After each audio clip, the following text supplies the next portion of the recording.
Pilipinas, ang oras po natin, alas 6:35 ng gabi. Eto na ang mag-partner na mas paliliwanagan tayo pagdating sa batas. Mga payo ng mga abogado, mga usaping abogado na mas malinaw na pag-uusapan para mas maintindihan natin. Kumpanyera ng Bayan, si Attorney Rina Seco at ang Panyera ng Bayan, si Attorney Cam, Cheryl Adami Molina. Dos Kumpanieras sa DZRH Radio, DZRH TV at DZRH Online. Bago mo kasuhan, bago ka pumirma, bago ka makipagkasundo, makinig muna sa Dos Kumpanieras. Dos Kumpanieras. Magandang gabi po, Luzon, Visayas, and Mindanao. Welcome po sa programang Dos Kumpanieras. Kami po ang makakasama ninyo, ang mga panyera ng bayan. Ako po si Attorney Cam. Ako naman po, Attorney Rina Seco. Tuloy-tuloy sa pagbabalita. Tuloy-tuloy sa serbisyo. Sama-sama tayo, Pilipino. Ngayon po ay medyo malamig, panyera. Oh, malamig ang panahon, umuulan. Umuulan, na yung iba Sadakong hapon o gabi. Oo. At last time, panyera, no, talagang meron pang kasamang pagkulog, pagkidlat. Kaya naman po, ang ating mga halaman ay nadiligan. At ang ating mga... Huwag mong susundan ng green. Hindi. Ang ating mga ano rin po, yung mga kabataan, di ba? Naliligo din yan eh. Ay, kaya lang ngayon, Attorney Cam, acid rain na yan eh. Hindi na safe. Okay. So, importante po na kahit na medyo, nakakaranas tayo ng paglamig, pag-ulan, yung payong protection. Protection pa rin po. Importante yan. Napakahalaga niyan. Lalo na ngayon, Attorney Cam. Tsaka, Attorney Cam, since traffic sa daan, kadalasan, no, kapag ganitong umuulan, ay extra protection po tayo. At tsaka, syempre, pumunta na sa palikuran bago umalis ng opisina. Bago umalis. Sobrang traffic, panyera. Oo, kapag ikaw naihi sa daan, ay naku, malaking problema. Lalo na. Good luck sa pantog mo. Yes. Lalo na yung mga panyera, di ba? No, kapag, alam mo naman sa Pilipinas, onting ulan lang, binabaha, doon na po nagkakawing-kawing yung traffic. Pero ngayon po, no, pag-uusapan po natin sa ating programa ngayon, may kinalaman po, no, sa release, waiver, and quit claims. Ano ba itong laging naririnig natin? Ano yung kahaba-haba ng title. Isa lang naman ibig sabihin nilang lahat. Kung saan, meron tayong mga karapatan na pwede bang i-waive. Ayan. Ibig sabihin yung i-waive ay i-give up, i-surrender, isuko. Isuko. Ayan. At pwede ba ito? Balido ba ito? Ayan. Paano magiging balido na i-surrender o ano yung i-give up? Isuko. Isuko ang iyong mga karapatan. Ayan. Dapat. Siyempre, dapat unang-una, may karapatan ka na isusuko bago ka sumuko. Baka naman wala ka namang karapatan. Wala ka naman talagang karapatan. No? In some instances, Attorney Cam, yung halimbawa, nag-resign, wala naman silang, kumbaga, wala namang company policy. Correct. To that effect. O kaya naman walang CBA. Nag-resign po ako, 15 taon na po ako sa kumpanya, hindi po ako binibigyan ng separation pay. Abay, wala kang karapatan sa separation pay because, yun. So, yun yung mga instances na dapat maintindihan ng ating mga kababayan para magkaroon ng karapatan na maisuko. Para ka makapagsuko, dapat meron ka munang isusuko. Mahirap naman yung suko ka ng suko, pero wala naman pala. Ayan. Ngayon, pag-uusapan din po natin, no, kung, ano ba yung mga karapatan na hindi naman pwedeng isuko. Ayan. Wag mong isuko. At iyong labanan. Di ba? May kantang ganon. Oo. Ayan. So, wag mo lang babaguhin ang lyrics, ha? Yes.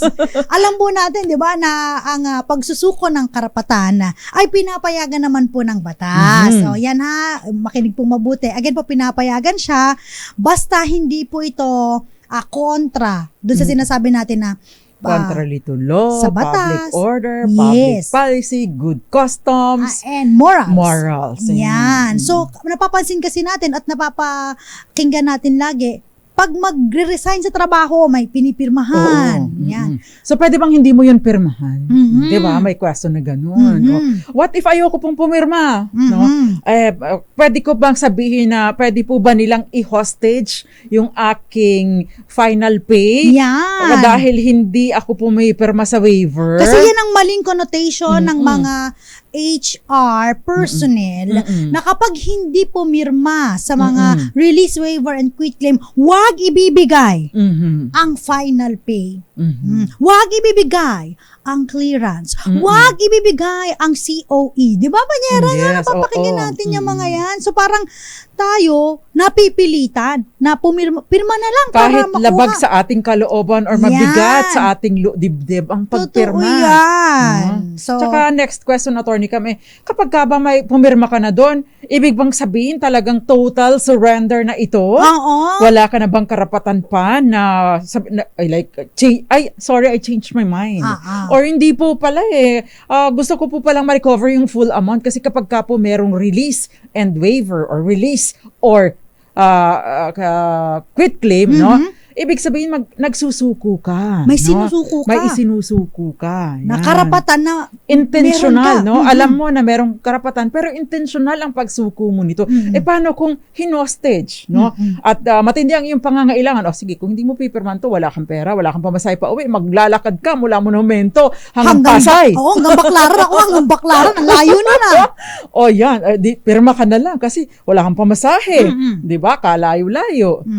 So, kapag ganoon ba, pwede mo bang bawiin? Hindi, pinilitan po ako kasi wala po akong pamasahe. Pwede na ba itong rason para sabihin na, under compulsion. Pinilit po ako kaya hindi po dapat yan maipatupad. No? At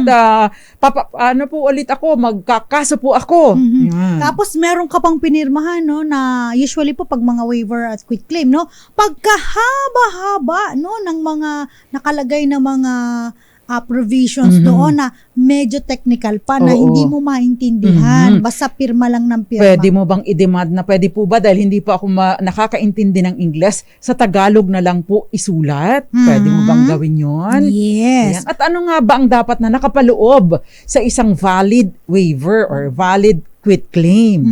Ano yung mga requirements, di ba? Dapat ano po yung, at saka yung ano lang, no? Ano pa yung mga napapaloob, magkano, nandun ba dapat yun? Ano ba ang sinusuko mo? Nandun ba yung mga yon? So, dapat klaro yan. Mamaya pag-uusapan po natin yan, pero magbigay-pugay lang muna tayo sa ating mga kababayan na laging nakikinig at nanonood at the same time sa ating DZRH digital platforms. Magandang gabi. Renato C.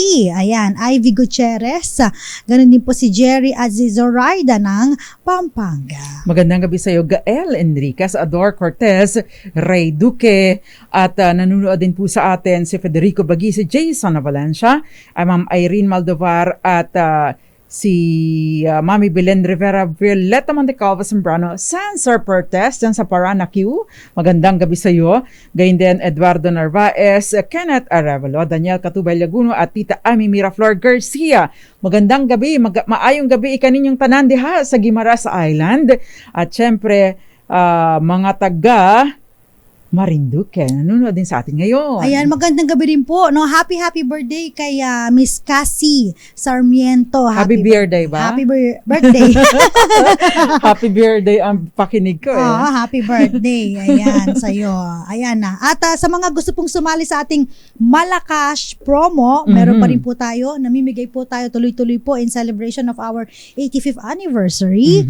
True or false? Ayan, sa batas, pinapayagan ba ang waiver at quit claim upang hindi na makahingi ng sustento para sa bata? Yan. At si Miss Chara Abraham, meron din siyang question, ibang usapin pero sa ibang konteksto, pero waiver din ang binabanggit niya.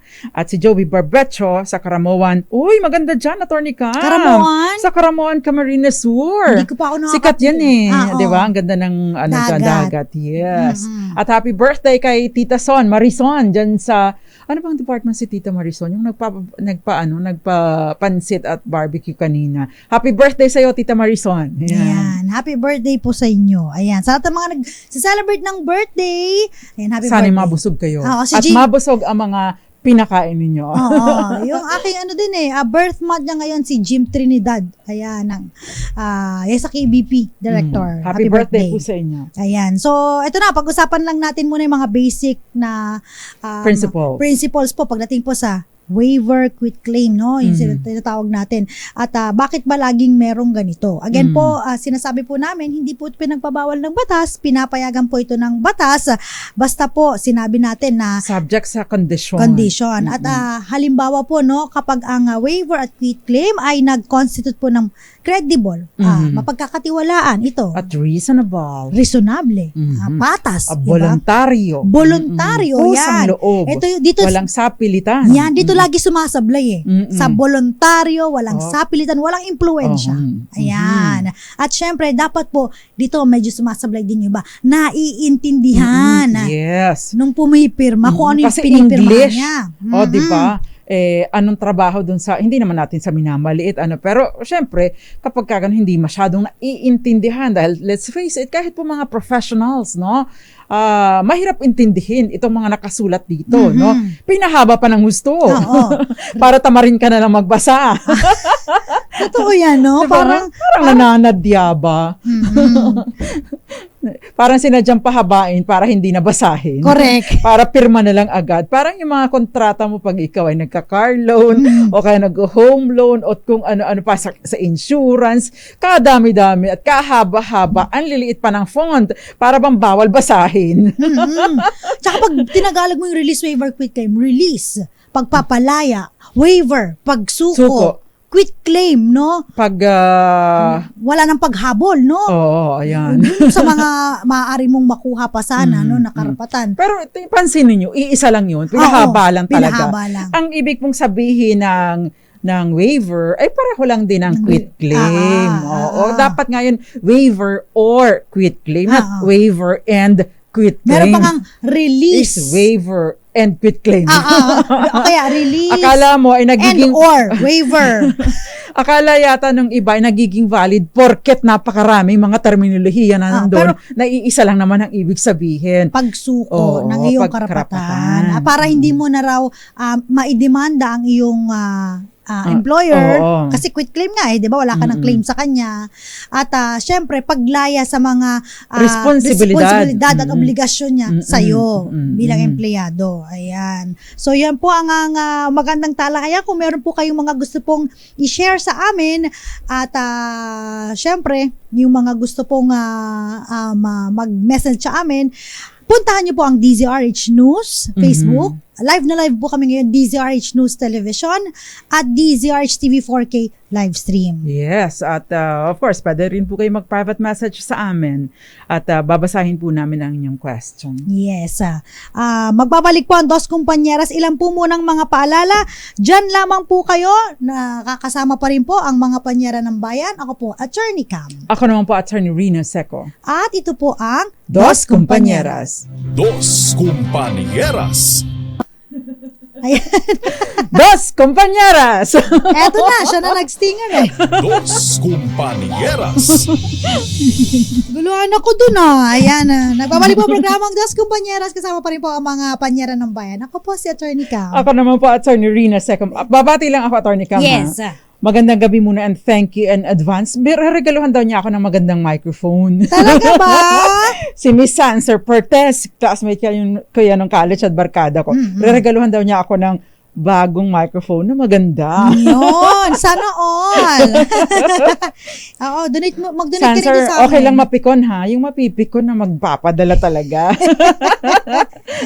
Ay, nako, Sanser? Sanser Pertes. Sanser Pertes. Seatmate ko yan sa UST. Yes. Baka naman, Sanser, Becca naman. Ayan. Baka gusto mo itong palitan din yung mic namin. Okay lang. Ayan. Pinag-uusapan po natin ang, of course, yung waiver at quit claim. Ano po, no? At kung maaari bang gamitin ang waiver at quit claim laban sa empleyado, legal ba ito? Balido ba ito? Nire-recognize ba ito ng batas? At sa katanungan natin, na true or false, no? Sa batas, pinapayagan ba ang waiver at quit claim upang hindi na makahingi ng sustento para sa bata? Yan. Kasi meron pong mga waiver at quit claim na hindi po pwede. Tatalakayin din natin. Yes. Don't you worry. Kasi basically, ang tinatalakay po natin ay in the context of employment. Pero syempre, hindi rin maiwasan. Tama. Kagaya na lamang nung question ni Ma'am Charo Abraham, no? Yung waiver doon sa kanyang surgery, no? Nung nag-undergo siya ng surgery sa ospital, which is common, Attorney Cam. Every time na magagawing procedure sa'yo, Oo nga, may meron kang waiver. pinipirmahan. Ayan. Yan. So again po, yung focus lang muna natin yung sa empleyado. Mhm. Ayan. So, pag pinag-uusapan po ang mga quit claims, again, na ine-execute, doon po sa duration ng inyong, or pag wala after ng inyong employment, again po, nire-recognize po ito. Pero, sabi nga po namin, meron pong mga requirements. Condition. Ayan. May condition. So, unang-una, dapat po, wala pong fraud or deceit, walang panluloko, at walang pamimilit. Ayan. At Ano ba? Fraud, deceit, and undue influence. Yan. Pangalawa, dapat po yung konsiderasyon. Siyempre may konsiderasyon reasonable. yan. Oo. At saka po, dapat sufficient. Kasi baka naman ang wini-waive niya a significant amount. Oo. Baka hindi. Usually kasi, Attorney Cam, kapag may ganito, it is in a form of a compromise. No? Yes. Kasi kung isipin mo nga naman, kung ikaw ay dudulog pa sa dole, pagkatapos pupunta ka sa korte, tapos, syempre, mahaba-haba din itong legal battle, di ba? At malaki-laki din ang magagastos mo. So, sa halip na mag-go through that process ka pa, no? Medyo minsan may mabababa pa lang makukuha mo. Pero, nandyan na, sure money na, eto Sure na money. kagad. Hindi ka na kailangang dumaan pa sa kung saan-saan, mag-hire ng abogado, magbayad ng appearance fee, saka pleading fee, at kung ano-ano pa. So, yun yung mga compromises. Yes. Yun yung mga, kumbaga, sige lang, papayag na ako ng ganito. Because in the end, mas makakamura ka. I mean, mas panalo ka pa din because hindi ka na na-stress pa na, what if? What if? Natalo ka. Oo, kaya naman, what if umabot pa ng isang dekada. Bago matapos. Bago makuha yung 20 mil mo. Magkano na? Baka tumaas na yung mga presyo ng bilihin nun. Tumaas na ang cost of living. So, ito rin sinasabi natin na, sige, win-win situation. Pero again po, dapat sufficient and reasonable. At syempre, yung nabanggit namin kanina, dapat hindi po ito contrary sa batas, sa public order, public policy, morals, or good customs. At dapat po, hindi rin po ito prejudicial sa third person na meron din pong karapatan na nare-recognize ng ating batas. So, ito po yung mga requirements. At ang waiver po or quit claim actually is in the nature of a contract. No? Is in the nature of a contract. And therefore, pwedeng pasukin ng mga partido. Again, the condition is yung binanggit na ni Attorney Cam, not contrary to law, etc. At again po, dun sa mga sinasabi po namin kanina na mga condition, ang usually na-violate talaga dito, yung kanina, yung pag-pirma po ng voluntaryo. Yung freedom to enter. At saka yung dahil nga pinilit, may compulsion, blackmail, iho-hold ko ito, pipirma ka. Pirma o pera? Yeah. So, isa-isahin natin. Tama po ba na papirmahin ka ng waiver o quit claim kapag ikaw ay nanghingi ng COE, yan, Certificate of Employment? Syempre hindi po. Again po, during ng mga previous episodes namin, na sinasabi po namin, ang Certificate of Employment po, naglabas na po ng memorandum. Labor advisory. Yes, ang DOLE, na sinasabi na dapat within 3 days from mabigay ito. Yes, diba? oo. At syempre, ang nakalagay lang naman po sa Certificate of Employment, kung ano po yung duration ng inyong employment, employed. Tsaka kung ano yung posisyon doon. Yun lang naman. May mga pagkakataon nga lang na yung employer dahil sumama ang loob sa inyo, nilagyan ko anong dahilan kung bakit kailangan na umalis. Kaya lang kasi parang pagka ikaw, parang ang dating kasi nun kung hindi maganda yung dahilan ng pagkakaseparate mo from work, parang lumiliit yung chance mo na makahanap ng bagong employer. Because, again, turn off sa mga employers na, may bad record pala ito. Tapos nakalagay sa COE, may termination. Tapos ang rason pala ay theft. So talagang baka hindi turn off o kaya insubordination. Or pag insubordination, ibig sabihin, hindi ka sumusunod, suwail kang tao, tao, no? Sumusuway ka sa Correct. mga Utos. legal na utos or valid na utos. O kaya naman nakalagay, habitual tardiness Oh, arrive. laging ano pala ito. Absence without leave. Laging late pala ito. So, negative na. Mm-mm. So, pangalawang katanungan, papaano, tama po ba na papirmahin ka ng waiver at quitclaim kung ang kondisyones ay hindi ibibigay ang iyong final pay? Di ba? So, ano ba, pipirma ka ba doon o hindi? No? Yes. Ayan. So, ano nga ba ang dapat gawin, Attorney Cam, kapag ganito, ginawang kondisyon? Oh. Actually, pwede naman kayong pumirma, pero pwede nyo i-indicate din doon na meron kayong protesta. And take note po, take note din po, karapatan po ninyo na malaman kung ano yung wini-waive ninyo. So, dapat at least, manghingi kayo ng estimate or computation of what you are supposed to receive, para alam din ninyo kung acceptable pa ang ganitong amount. Kasi ganito ang dapat kong matanggap pero ito lang matatanggap ko. Acceptable ba ito? So at least ba, meron kayong gauge, nag-gauge ninyo kung acceptable and reasonable ba ito? Yan. At hindi lang yun, ang ginagawa ko, Panyera, kapag halimbawa may mga ganitong mga lumalapit sa akin, attorney, pipirmahan ko ba yung waiver or quitclaim? So, una-una, kailangan naintindihan mo yan. Pero kung hindi ka sure doon sa yung pinipirmahan, alam mo, nilalagay ko lagi dyan, kung pipirma ka, with reservation. Ang hirap ilagay yung under protest kasi parang kitang-kita agad, teka, bakit pa under protest to? Pero lagay mo, with reservation. Tsaka din po kung halimbawa po na feeling argabyado kayo, talaga na persa kayo, pwede po kasi kayong dumulog pa din, Dumulog pa din sa DOLE or NLRC later on kapag hindi talaga patas o hindi reasonable, hindi voluntaryo yung pagkakapirma ninyo doon dahil ginipit kayo ng todo-todo.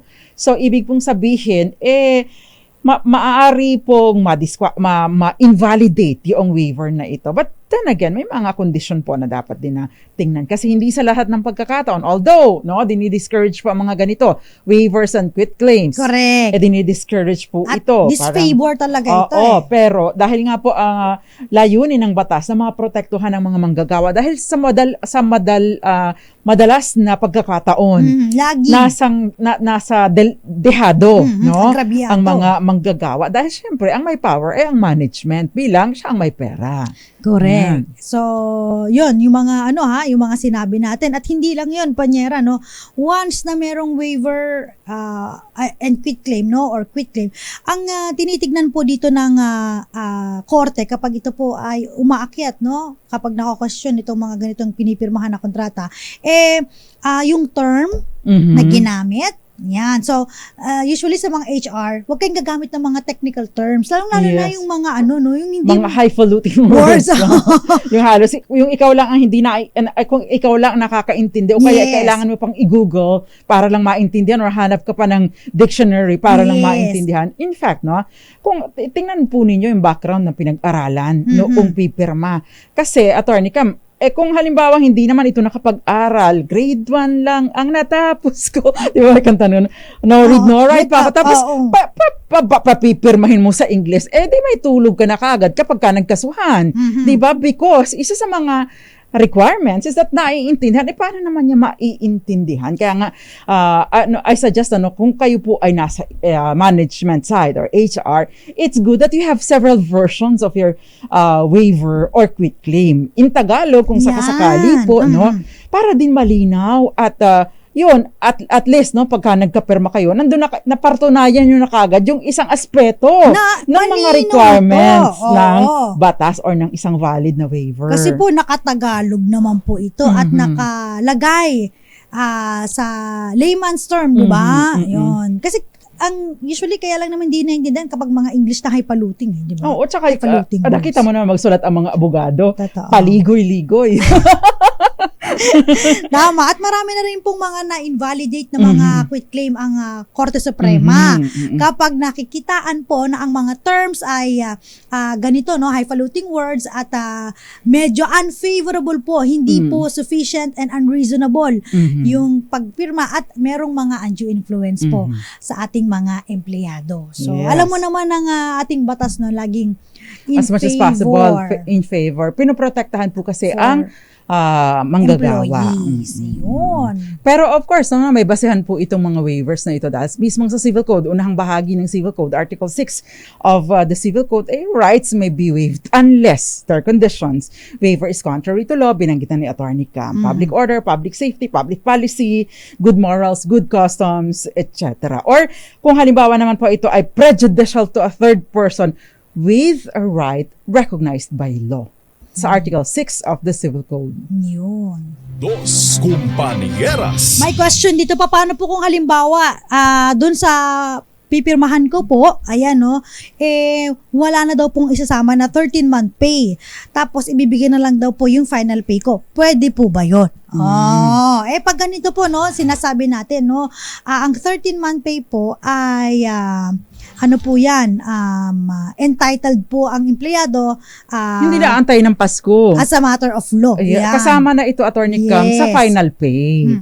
Kasama ito sa computation ng final pay. Yung proportionate 13th month pay. Ngayon, kung hindi binigay sa final pay, tapos may waiver ka pa at hindi rin ibibigay din daw doon sa hindi po pwede. Pero Ayan. titingnan po ninyo yung mga nakalagay doon kasi baka nakalagay doon sa waiver. Ito na ang kabuuan Ayan. ng aking mga claims. Kasama na, nakapaloob na dito ang aking 13th month Lahat-lahat. pay. No, ang tawag doon, monetized service incentive leave kasi you are entitled to 5 days na incentive leave Yes. na pwede po siyang i-convert Into to cash, cash. no? After ng isang taon. So, yearly po itong 5 days na nai-enjoy ninyo or natin. Yan. Ayan. So, dapat po, look out po kayo sa mga ganun Yung po mga na terminolohiya. Kaya napakahalaga, Attorney Cam, na naipapaliwanag. Ayan po, importante, nabanggit ni Panyera. Kung halimbawa po ang mga HR, sa mga HR naman tayo, Panyera, once na kapag HR kayo po practitioners, yes. ay magpapapirma ng mga ganito po, di ba? Kasi pag tayo po ay papasok sa kumpanya, sa HR tayo dumadaan. Pag tayo mag-exit sa kumpanya, kay HR pa rin tayo dadaan. So, yung mga ating HR personnel, kapag kayo po ay magpapapirma ng mga ganong dokumento, kailangan po ay naipapaliwanag ng maayos. At gusto natin, no, na nagpa-part tayo ng ways ating mga empleyado na maayos pa rin, no? Na wala pa rin mayroon pa ring harmonious relationship. Yes. Oo, tayo din mga employees, ano, as much as possible, we don't burn bridges. Yes. Oo. Kasi maliit lang po ang mundo. malay mo yung alam niyo ang Attorney Cam, itong mga HR practitioners or management, meron tinatawag na mga organisasyon sila na itong mga HR heads and HR practitioners, nagkakaroon ng mga pagpupulong at mga bonding moments na usapan nila ito, may nag-apply sa amin, galing pala sa inyo, alam, ano ba ang background nito? So at least, di ba, mag-create ka naman ng magandang impression para may backing ka din, Yes. no? Pag nag-apply ka. Yun nga lang, may mga pagkakataon talaga na hindi rin naman tolerable ang ginawa ng management sa empleyado, di ba? Pero kapag gano'n, wag niyo namang ipilit na magpaka-plastic.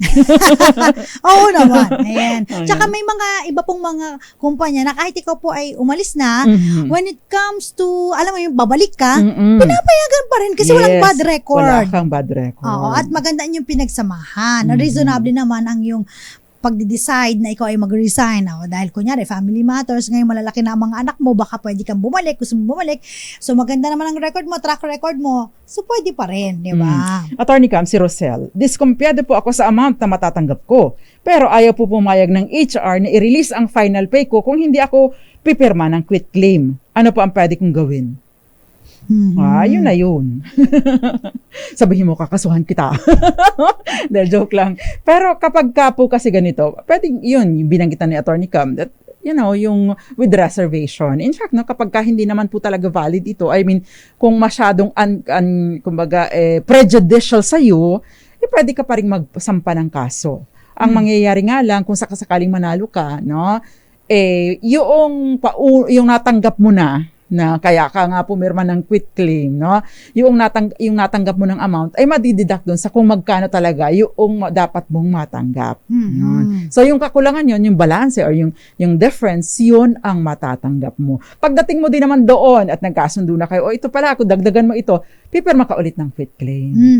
Yung sa DOLE na or sa NLRC na sila, magpapapirma sa'yo ng quit claim. Yun. May nag-question naman dito, mga Panyera, magandang gabi po. Question lang po, pwede po ba na ang waiver quitclaim ay nakasulat sa aming dialect dito po sa probinsya.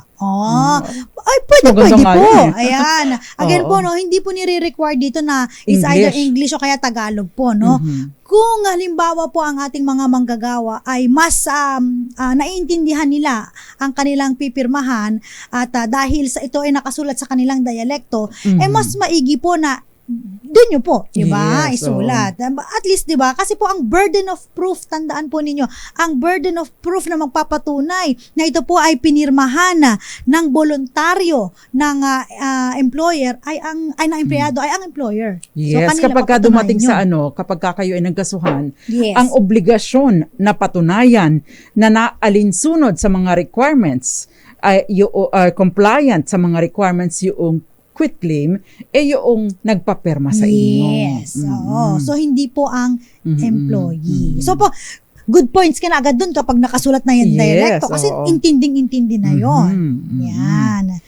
Ayan. Okay, ano pang question? Magandang gabi muna, Josefina Fajardo Calmanor, kay din si Noel Bangayan sa Enrile, Cagayan. Andy Marquez, magandang gabi sa iyo. At Ligaya Oques, magandang gabi. Ito, Attorney Cam, si Ma'am Charo Abraham. Sabi niya, noong inopera yung 2 sebaceous cysts ko, may pinapirmahan sa akin na wala pong pananagutan ang surgeon kung may masamang mangyari sa akin. Parang yung mga conditions din sa Meta ng Data Privacy Act ng Facebook, ang haba-haba ng yung comment yan.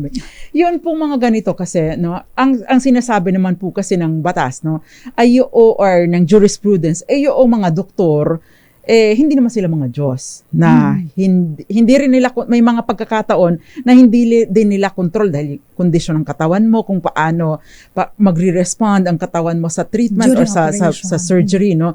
Ang ginagarantiyahan lang nila, no, kaya kayo pinapipirma. Kasi kahit po may pinirmahan kayo dyan, meron pa ring mga garantiya na ikaw, surgeon, yung gagawin mo ay yung normal na procedure kapag nasa ganitong sitwasyon ang isang pasyente. It doesn't mean na hindi na sila liable sa kanilang kapabayaan, no? Halimbawa, may mga, for example, I had a client before, Attorney Kamano, nanganak siya, naiwanan ng doktor, no? Naiwanan ng doktor yung, ang tawag doon, gasa sa tiyan niya. Naisara na yung tiyan niya. Umabot ng halos isang dekada na naiwan at hanggang sa nabulok na lang yung tiyan niya. Pasensya na po sa mga kumakain. Ibig bang sabihin nun, dahil pumirma ng waiver ang mister noong babae, ay wala na itong pananagutan. May pananagutan pa din. Bakit? Under normal circumstances, hindi ka dapat nag-iiwan ng gasa sa tiyan. Correct. Diba? Kaya nga po, yung sino bang taga-hospital dito? Kenneth Arevalo, diba? Kapag ka may procedure, iba yung nurse. O nurse ba iba yung medical staff na nagka-count, di ba? Nagka-count ng mga materyales kasi baka to make sure na yung materyales na available bago ang procedure ay nandun pa rin pagkatapos ng procedure kasi baka naman naiwan yung gunting, in this case naiwan yung laptop. So yun pong waiver na pinapipirmahan, hindi po nito kino-cover yung acts of negligence, especially kung ito ay in bad faith or malicious or sinadya or gross negligence in most situations. So pwede pa rin pong magkaroon ng pananagutan kahit pa merong quitclaim or waiver. Yan. So yung mga pati panyera, for example, yung hindi man lang na-check yung dugo, type ng dugo. Oh, yes. di ba? Tapos mali ang naisalin dun sa negligence yun. pasyente. O kaya naman, Attorney Cam, infected pala ang dugo. Merong HIV, inilipat sa'yo. Di ikaw, nahawan ka, di ba? So yung mga ganong sitwasyon, Attorney Cam. Ay, hindi na waive yun. Hindi yun. Take note, you cannot waive future fraud or future liability. Yes. Oo, especially if it is intentional or produkto or resulta ng gross negligence, matinding kapabayaan. Magbibigay pa tayo ng mga karapatan na hindi pwedeng i-waive sa pagbabalik ng dos kumpanyeras. True or false, sa batas pinapayagan ba ang waiver at quitclaim upang hindi na makahingi ng sustento? Para sa bata, pumunta lang po sa DZRH Dos Kumpanyeras Facebook page. Doon po kayo mag-message sa amin at mamaya pipili kami ng mananalo 500 pesos. May question si Calmonor. Sabi niyo, meron bang period of validity and prescription period ang waiver? at quitclaim. Yan. Sa pagbabalik po ng Dos Compañeras, kasama pa rin po kapiling ang mga panyera ng bayan. Ako po si Attorney Ako naman po, Attorney Rina Seco. At ito po ang Dos Compañeras. Oras po natin 17 minuto. Makalipas ang alas 7 ng gabi. Dos Compañeras. Ano? Go! Dos Compañeras! Bakit ba lagi itong lumalabas? Paano ba? Nalalate si Attorney kami. Pagpasensyahan nyo na muna, kami na muna yung Oo, kami na yung special shout out. Dos Ayan. Compañeras. Yun! Uy, napakaganda ng talakayan natin. May kinalaman pa rin po sa Quitclaim. waiver at quitclaim. Ayan. Nabanggit na yung panyera, no? Hindi pwedeng ma-waive yung liability based on fraud. Ayan. Diba? Doon sa mga yung sa mga medical practitioner. Yes. Ayan. Oo, kahit sa mga kung halimbawa yung mga aksidente. In fact, another thing is yung mga supervening events, no? Nagkaroon ka na ng waiver. Pero halimbawa ay may nabundol ka, may nagkapirmahan ng waiver. After some time, no, namatay. Nagpirma na, may quit claim na. Ibig bang sabihin, wala ka ng karapatan na makasingil pa or mapanagot pa yung may kagagawan nito. Syempre, hindi. Hindi na, kasi ang kino-contemplate lang po, yung existing na, kumbaga, ay karapatan, yung known na wini-waive mo at the moment you made the waiver, no? Kung hindi pa nag-i-exist yung ganong sitwasyon, noong ikaw ay nagpirma ng waiver, hindi nun sinasaklaw. Kasi hindi maaaring basta-basta i-clip yung future. Like for example, future support. Yan. Sustento. Ayun. No? Mapipirma na lang po ako ng waiver papapirma na ako ng waiver sa ex ko para hindi na makahingi ng sustento ang anak ko habang buhay. Hindi po iyon po pwede. Yan. Bawal din po yung mana. future legitim. Yes, hindi po pa pwede yun. Wini-waive ko na ang aking matatanggap mula sa aking mga magulang. Hindi pwede because ay buhay pa nga, wala kang karapatan. Paano kung wala kang natira? Paano kung halimbawa binenta, wala talagang properties na paano may waive yun? Hindi mo maaaring isuko dahil hindi pa naman nag-i-exist yung right mo. Take note, nag-i-exist dapat yung karapatan mo para mo maisuko. At alam mo yung mga karapatan na ito. Diba? Bawal kasi din with full knowledge para mayroon kang intelligent decision. Bawal din po i-waive yung validity ng marriage. Sasabihin mo, ang kaming kasal ay valid lamang hanggang 10 years. O kaya yung status. I-renew namin after 10 years.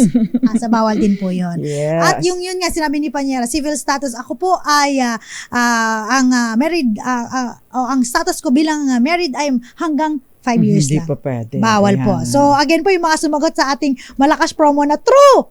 Kasi ang question natin, ay mali po kayo. Pwede bang magkaroon ng release waiver at quit claim upang pala. hindi makahingi ng future support ang bata? Ang sumagot ng true, mali nga. Tama ka doon, Panyera. Kasi ang sagot depende how you phrased your question. Yes.